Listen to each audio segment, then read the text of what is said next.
You gotta enunciate. So let's talk about Iron Lung. Iron Lung. This is the Markiplier movie that came out. It was based off of the video game that he played, got really popular. He decided to invest a crazy amount of time and YouTube ad revenue into making a movie. And it took the process of around 3 years, I think a year and a half of filming and a year and a half of intense editing. Finally got it out into theaters, I believe over 1,000 theaters.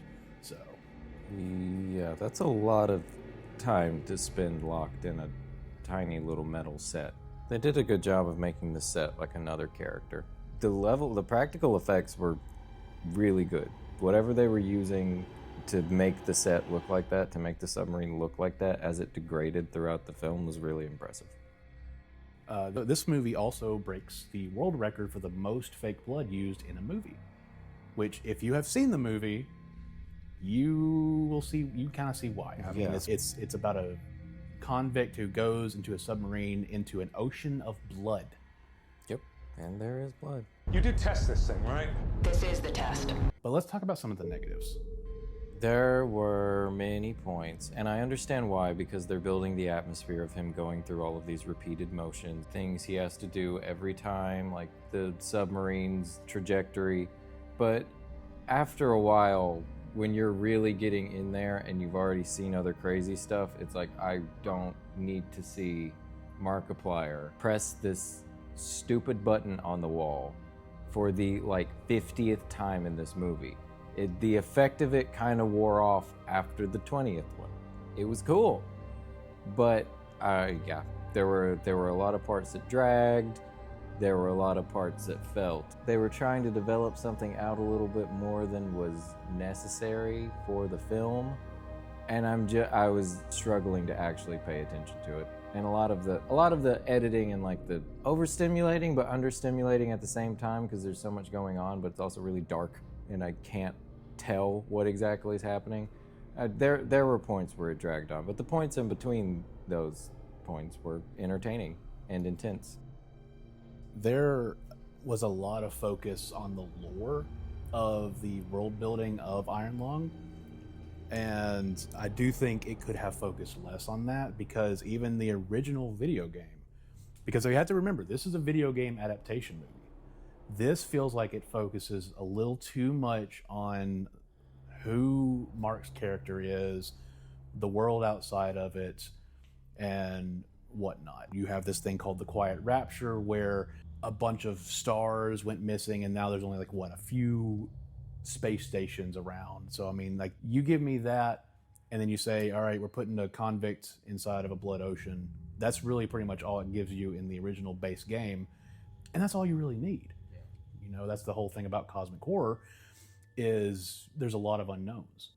Now, another thing, this is more of the technical side. One of my negatives is the audio mixing.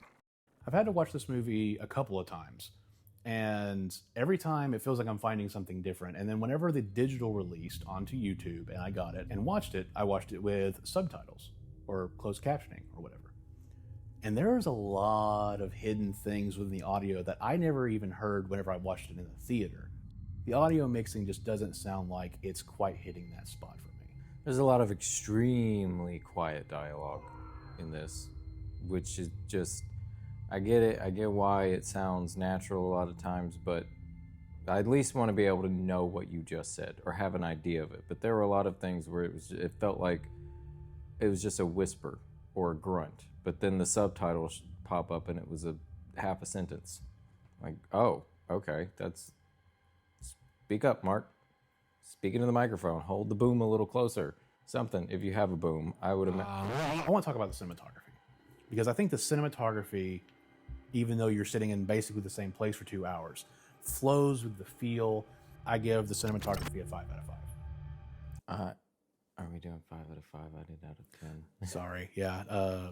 The overall's 10 out of 10, but I did 5. I'm sorry. The cinematography, I would probably give a 5. Whoever was doing it definitely knew the assignment. They made it feel super claustrophobic, super constrained. Do you want to introduce the writing segment? Sure. I want to talk about the writing, but we've already kind of touched on it a little bit. There was something else I want to talk about. Oh, there was Mark's character. The part where he chugs the water made me like, really? Also, they couldn't give him a real pencil. You don't remember he has like some stupid little stick with grease on the end of it. And I'm like, you sent him down here to make maps. You couldn't give him a pencil? They gave him a map. They didn't even give him, they gave him paper. It was a map. It had spots on it. Yeah, it was Get funny. to the number. But it's also like, come on. You could have helped him out a little bit. Writing, I gave 2 out of 5. So for me, I gave the writing a 3 out of 5. There needed to be less focus on the lore. But I give the performance a 4.5 out of 5. I'm probably going to give it a 3 out of 5. I liked the other characters, but they just didn't, there wasn't enough of them for me to really have too much of an opinion. Even with the other characters, most of their acting is voice acting. So as it progresses, he gets a lot better. But the other ones are good. They just didn't really bring much to the table for me to judge. So I'm going to say 3 out of 5. Overall, I gave Iron Lung a 9 out of 10. 7 out of 10 for me. Not the best thing I've ever watched. Far from the worst. But yeah, you're right. The fact that a lot of people who clearly cared a lot about the content worked on this, definitely worth a watch from other people, I believe. Especially if you like cosmic horror, if you like claustrophobic stuff, if you like sci-fi. There's a lot for a lot of different people to like in this film. Would we recommend this film? I say yes. I already said yes. And if you like more, comment and subscribe. If you want more, you do it. Bye.